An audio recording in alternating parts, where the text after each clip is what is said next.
dari program studi manajemen. Untuk materi pertama yaitu ada hakikat bahasa Indonesia. Hakikat bahasa Indonesia adalah intisari dari kenyataan sebenarnya dari bahasa. Bahasa Indonesia lahir pada tanggal 28 Oktober 1928 dan bahasa Indonesia dinyatakan kedudukannya sebagai bahasa negara pada tanggal 18 Agustus 1945. Sejarah bahasa Indonesia pada abad 7-9, bahasa resmi yang digunakan yaitu bahasa Melayu kuno. Pada abad 14-16, di mana bahasa Melayu kuno berakhir. Pada abad ini, kerajaan-kerajaan Islam berbagai pesisir Nusantara berkembang dengan cepat, dan bahasa yang diganti dengan aksara Arab Melayu. Kedudukan bahasa Indonesia terdapat di dalam Undang-Undang Dasar 1945 pada pasal 36 dalam bab 50 secara khusus dinyatakan bahwa bahasa negara ialah bahasa Indonesia. Fungsi bahasa Indonesia sebagai bahasa nasional yaitu sebagai lembaga kebanggaan nasional, 2 sebagai lembaga identitas nasional, 3 alat pemersatu berbagai masyarakat yang berbeda-beda dan alat perhubungan antara budaya dan antar daerah. Fungsi bahasa sebagai bahasa negara yaitu bahasa resmi kenegaraan, 2 bahasa pengantar resmi di lembaga pendidikan, 3 bahasa resmi di dalam perhubungan pada tingkat nasional untuk kepentingan perencanaan dan pelaksanaan pembangunan serta pemerintahan, dan bahasa resmi dalam pengembangan kebudayaan dan pemanfaatan ilmu pengetahuan serta teknologi modern. Dan untuk variasi bahasa dibagi menjadi 8, yaitu variasi bahasa lisan dan tulisan, 2 variasi bahasa resmi dan tak resmi, 3 variasi bahasa dialektal, 4 variasi bahasa kaum terpelajar, 5 variasi bahasa bidang khusus, 6 variasi bahasa baku dan tidak baku, 7 variasi baku tulis dan baku lisan, yang ke-8 yaitu variasi bahasa Indonesia yang baik dan benar. Dan untuk materi kedua yaitu ejaan yang disempurnakan. Ejaan yang pernah berlaku di Indonesia ada 1. Ejaan Pan-Ophiuchus pada tahun 1901 ditetapkan ejaan bahasa Melayu dengan huruf Latin yang disebut dengan ejaan Pan-Ophiuchus. Pan-Ophiuchus merancang ejaan tersebut dibantu oleh Engku Namawi dan Engku Ibrahim. Yang kedua yaitu ejaan Suwandi pada tanggal 19 Maret 1947. Ejaan Suwandi diresmikan dan diberi julukan Ejaan Republik. Yang ketiga yaitu Ejaan Melindo. Pada akhir tahun 1959, sidang memasukkan Indonesia dan Melayu Selamat Luena Syekh Nasir bin Islam Ketua menghasilkan konsep ejaan bersama yang kemudian dikenal dengan nama Ejaan Melindo, yaitu Melayu Indonesia. Yang keempat, ejaan bahasa Indonesia yang disempurnakan, yaitu EYD. Pada tanggal 16 Agustus 1972, Presiden Republik Indonesia meresmikan pemakaian ejaan bahasa Indonesia berdasarkan keputusan Presiden nomor 57 tahun 1972. Departemen Pendidikan dan Kebudayaan menyebarkan buku kecil yang berjudul Pedoman Ejaan Bahasa Indonesia yang disempurnakan sebagai patokan pemakaian ejaan itu. Lalu komponen-komponen ejaan yaitu ada 4. Yang pertama yaitu pemakaian huruf, 2 penulisan kata, 3 pemakaian tanda baca, dan yang keempat yaitu penulisan unsur serapan. Untuk materi ketiga yaitu ada kata dan istilah. Pengertian kata secara umum, sudut pandang fonologi, kata dapat dirumuskan sebagai bentuk lingual yang memiliki urutan fonem yang tetap.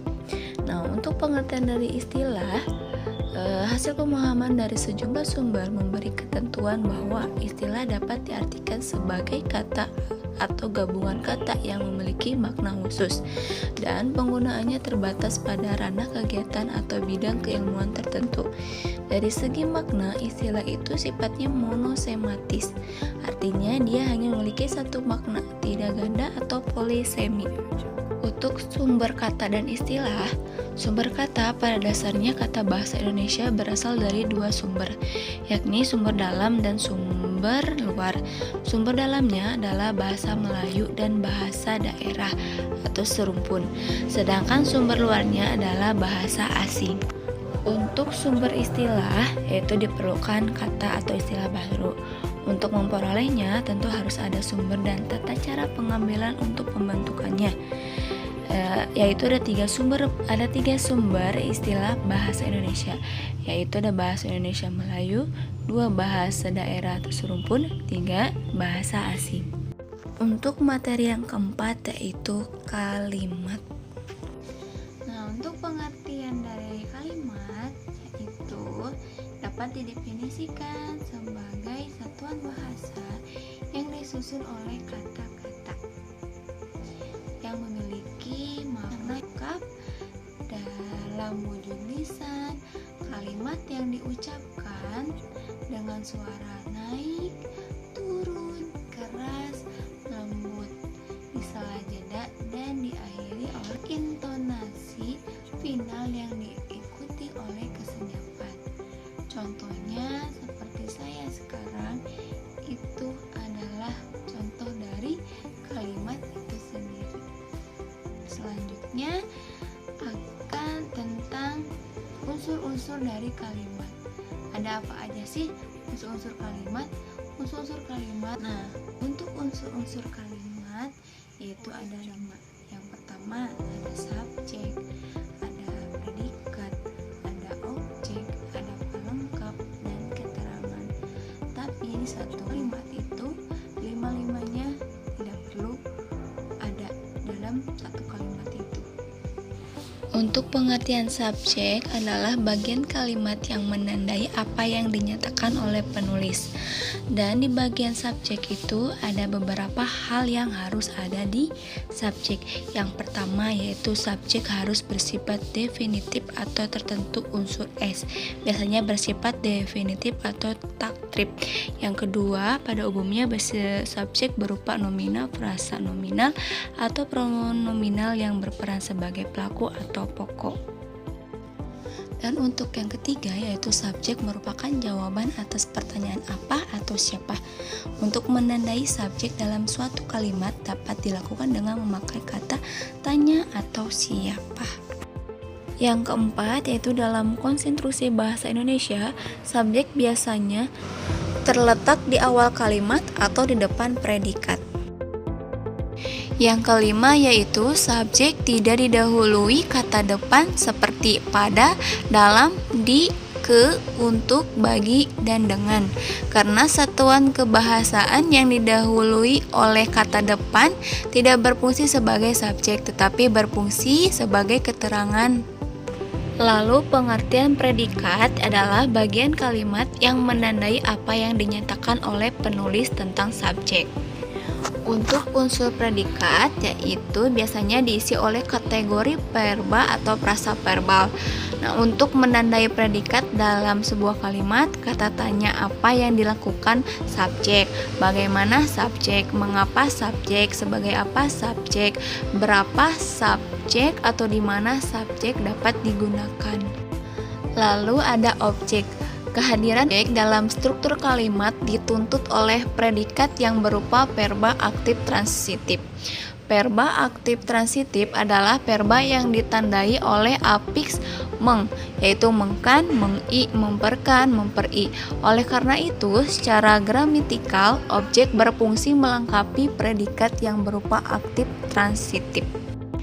Yang keempat yaitu pelengkap. Kehadiran pelengkap dalam struktur kalimat dituntut oleh predikat berupa verba intransitif pada kalimat aktif. Secara gramatikal, pelengkap berfungsi melengkapi predikat berupa aktif intransitif. Yang kelima yaitu keterangan. Keterangan berfungsi memberikan penjelasan tambahan kepada unsur subjek dan predikat. Lalu jenis kalimat itu ada 2. Yang pertama kalimat tunggal. Kalimat tunggal adalah kalimat yang terdiri atas satu klausa. Kalimat ini hanya mempunyai satu subjek dan satu predikat. Dan kalimat tunggal bisa berwujud kalimat dasar dan juga bisa berwujud kalimat yang diperluas. Lalu yang kedua yaitu kalimat majemuk. Kalimat majemuk adalah kalimat yang terdiri atas dua klausa atau lebih. Umumnya ahli bahasa membagi hubungan antar klausa ke dalam dua jenis, yaitu hubungan koordinasi dan hubungan subordinasi. Sekian pemaparan materi yang saya pahami. Mohon maaf bila ada salah kata dan pengucapan.